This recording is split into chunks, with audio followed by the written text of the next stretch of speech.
All right, ladies and gentlemen, welcome back to Los Angeles Lakers Daily, where we post daily Lakers content. If that's something that interests you and you enjoyed today's video, be sure to hit that like button, hit that subscribe button. The Lakers played last night. LeBron dropped 50. Russell Westbrook scored 6. It was a terrible game. In fact, he was 1 for 9 early on in the game, and he was getting booed by the home Lakers crowd. It's not really working out. It's not really working out. And the tough part is Russ is on a $47.1 million option next season. And at age 34, he'll be turning 34 next year. I think there's almost like a zero possibility that he were to decline that.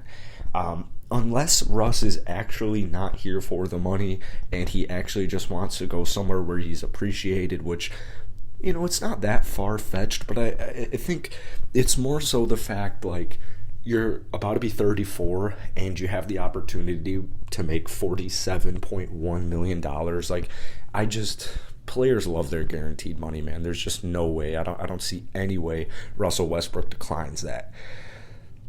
The issue is he kind of screws over the Lakers. So the Lake Show could end up buying him out. But, like, what does that do? I keep seeing all these, like, how the inevitable Russell Westbrook buyout will work. I think the Lakers have one option here. I think you need to trade the man. Like, you either trade him or you keep him. Maybe you make a coaching change. Maybe Frank Vogel isn't the guy. Frank Vogel was almost fired not too long ago. I feel like Frank Vogel's almost been fired at several different points in the season. Maybe they can unlock Russell Westbrook's potential.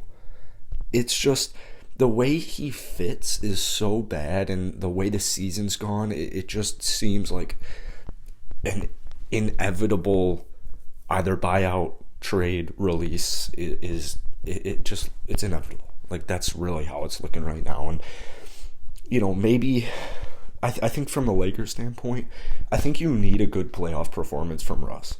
The good news is, I actually don't think that Russ is that bad on the Lakers. I think it is affecting him mentally. I think he needs another game where he drops 30 points. Like, he just dropped 30 the other night. I think he just needs to string together like 5 really efficient basketball games. I think honestly, like, winning takes care of everything. Winning literally takes care of everything. If the Lakers can just keep winning, after last night, they got a nice win. They got a really nice win last night. If you can just ride that momentum and just keep winning basketball games, it doesn't really matter as much how Russ is doing. It really won't. Like, if you're winning, not that many people are going to be complaining. And especially if the Lakers can win in the play-in tournament and even, like, maybe even get past the first round, not only does Russell Westbrook's trade value goes up, but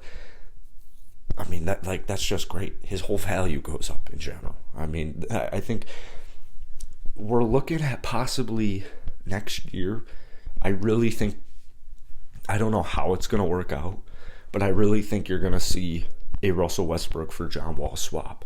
The Lakers are most likely going to have to get rid of some type of draft pick, whether that's a future second, whether that's a future first, because, John Wall's a possible buyout candidate for the Rockets next season. So they don't have as much power as they did last deadline, where it's like, you guys need to give us a draft pick, otherwise we are not doing it. It's going to be a little bit different next year. They could probably get away with, like, some type of lower, youngish player, like a guy like Kendrick Nunn, or a second-round pick or several second-round picks. So let me know down in the comments section, what do you want to see with Russell Westbrook? What do you want the Lakers to do with Russ next season? Hit the like button, hit that sub button as always. Peace.